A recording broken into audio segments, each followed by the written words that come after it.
एक बार और पवन सिंह और श्रद्धा कपूर बॉलीवुड गाने में साथ नजर आने वाले हैं। आपको बता देते हैं शब्बीर अहमद के साथ इनका एक नया पोस्ट वायरल हो रहा है जो सब किसी ने देखा ही होगा। और आज एक पोस्टर रिलीज हुआ है।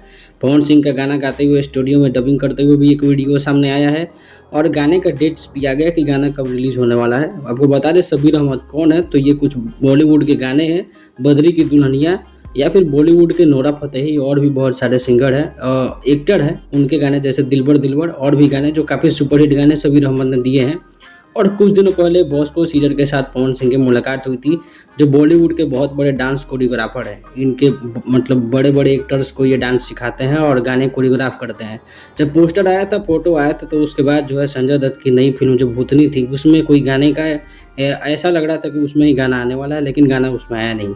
लेकिन अब जाके इसका अनाउंसमेंट हो चुका है और इसका टाइटल भी आ गया है। गाने का टाइटल है कमरिया पे साड़ी। और ऐसा रूमर्स फैल रहा है कि श्रद्धा कपूर फिर से एक बार पवन सिंह के साथ नजर आने वाली है। अब इसमें कितनी सच्चाई है ये तो कल ही पता चलेगा। अभी आधिकारिक घोषणा नहीं हुई है। चैनल से जुड़े रहें, मिलते हैं अगले वीडियो में।